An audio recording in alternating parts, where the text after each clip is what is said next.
तर साताऱ्यात एक भीषण अपघात झालाय। या अपघातात 5 जण मृत्युमुखी पडले तर 8 जण जखमी आहेत।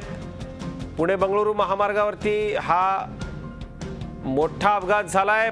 5 जण यात ठार झालेत। आमचे प्रतिनिधी अरुण मेहत्रे आपल्याबरोबर आहेत। अरुण, एका टेम्पो ट्रॅव्हलरला दूध टँकरने धडक दिल्याचं कळतंय, नेमका कुठं झालाय अपघात? जसं आपण आता सांगितलं की कराड जवळ हा अपघात झालेला आहे।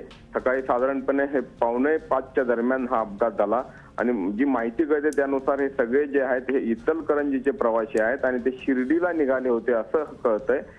त्यांची गाडी रस्त्याच्या कडेला थांबलेली होती आणि त्याच वेळी थांबलेल्या गाडीला मागणं दुधाच्या टँकरने धडक दिली आणि त्यामुळे हा अपघात झाल्याचं सांगण्यात येतंय। अर्थात 5 जण ठार झालेले आहे। अतिशय दुर्दैवी आणि अशी घटना म्हणावी लागेल आणि महत्त्वाचं म्हणजे की जे जखमी आहेत त्यांना आता कराडच्या रुग्णालयात उपचारासाठी नेण्यात आल्याचं सांगण्यात येतंय। अरुण, अत्यंत दुर्दैवी असा अपघात म्हणायला लागेल। काहीही चूक नसताना या प्रवाशांनी आपला जीव गमावलेला आहे।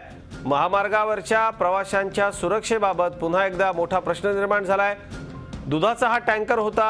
दुधाची वाहतूक करणारे, भाजीपाल्याची वाहतूक करणाऱ्या या सगळ्या गाड्या, टेम्पो, ट्रक्स अत्यंत वेगाने असतात सकाळी आणि त्याचमुळे या वेगामुळे हा अपघात झालाय। धन्यवाद या माहितीसाठी। झी 24 तास रहा एक पाऊल पुढे।